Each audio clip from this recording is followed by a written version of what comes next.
¿Qué tal? Muy buenas noches, bienvenidos aquí a Fondo. Les saluda Félix Guillermo, gracias por estar con nosotros. Esta noche vamos a profundizar en el caso de un joven cubano residente aquí en Estados Unidos, específicamente en la ciudad de Hialeah, que ha sido condenado en Cuba a 12 años de cárcel por participar en las manifestaciones del 11 de julio. Vamos a darles a ustedes la más completa cobertura. Vamos a comenzar aquí en el estudio con Mario Pentón para que nos explique, nos ponga el caso de esa situación, y en breve vamos a estar conversando con Sadiel Sintra, que es o mejor dicho, Néstor Miguel Sintra, que es el padre de Sadiel, que es el joven que ha sido detenido y encarcelado en Cuba. Explícanos, bienvenido Mario, explícanos Félix, un poco este caso. Bueno, Félix, este joven, Sadiel Sintra, vive en Hialeah, su familia toda vive en Hialeah, y él viajó a Cuba en los días anteriores al 11 de julio para inscribir a su bebé que acababa de nacer. En este proceso, él es residente permanente de los Estados Unidos, no es ciudadano, y en este proceso él llega a Cuba, ve las manifestaciones y sale a la calle a filmar con un teléfono lo que estaba ocurriendo. Inmediatamente, el régimen, después que llega la ola represiva, que logran aplacar la manifestación popular del 11 de julio, van y lo detienen y han aparecido una testigo que supuestamente era una policía vestida de civil, que ahora dice de que él intentó atropellarla con una moto.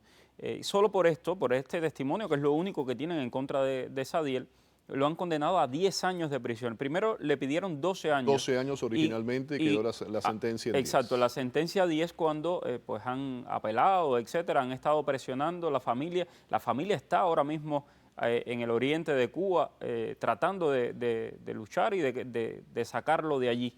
De hecho, es un caso que nos toca particularmente a nuestra comunidad porque refleja una vez más el grado de vulnerabilidad de los cubanoamericanos cuando viajan a la isla, claro, sin tener un pasaporte americano, y aún teniendo un pasaporte americano. Hay que recordar que los Estados Unidos recuerda constantemente, le dice a los cubanos: no viajes porque lo que pase allí estás bajo las leyes cubanas y después no te vamos a poder sacar. Sin duda. Básicamente, ¿esa es la única acusación en su contra?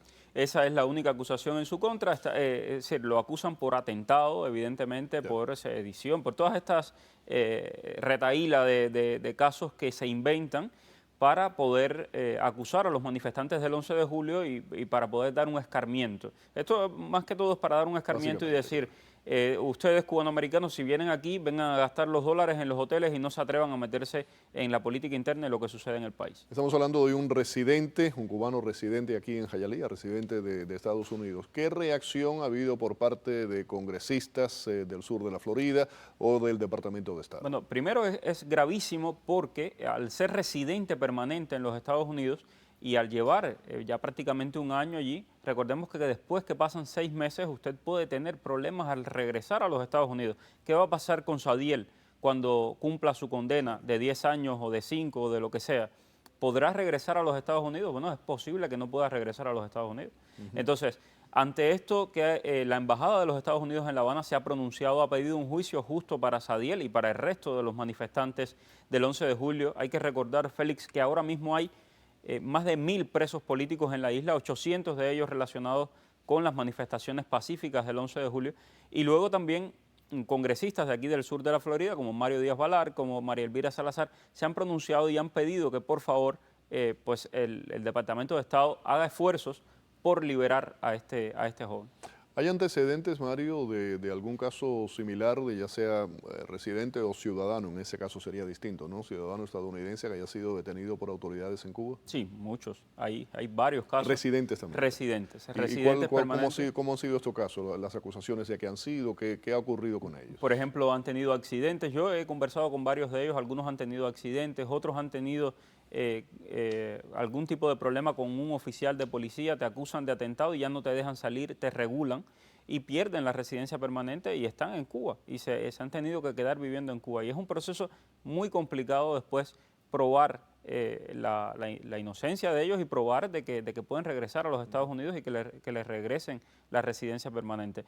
También, que es importante recordar, sobre estos 1000 presos políticos, una buena parte de ellos son jóvenes, o una parte de ellos son jóvenes, y también estos jóvenes, el régimen cubano está tratando de hacer conversaciones y negociaciones con los Estados Unidos, negociaciones que fueron confirmadas por Brian Nichols hace muy poco en la Cumbre de las Américas, cuando se dijo que están intentando negociar la liberación de estos presos políticos.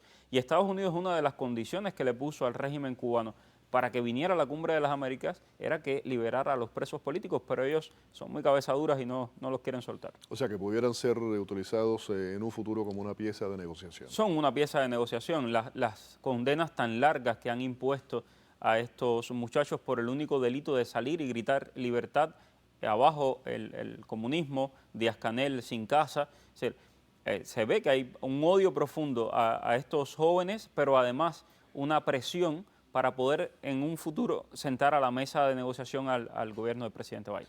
Sé que durante muchos de estos procesos, bueno, las irregularidades que hemos estado denunciando, tú has estado reportando aquí en los noticieros. Este caso específicamente, ¿tuviste información, estuviste siguiendo este caso?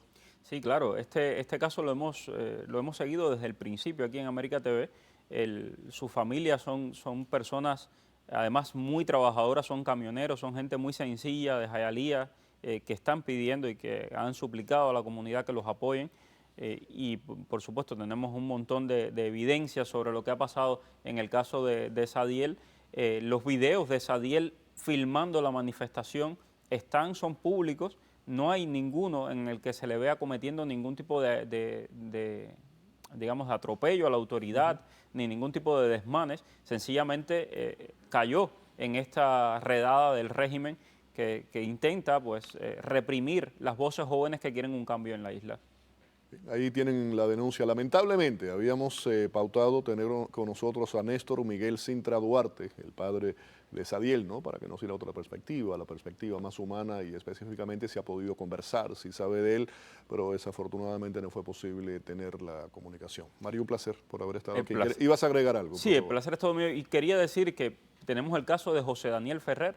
Su familia hace semanas que no lo ve, que no sabe de él. Sí. Entonces, y esto se repite a lo largo de toda la isla. Hace poco veíamos también el video de una madre desesperada gritándole a Díaz-Canel: le has puesto más de casi 20 años a mi hijo solo por salir a manifestarse.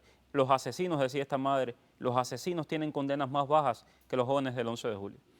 Gracias, Mario, por haber estado con nosotros aquí en el programa.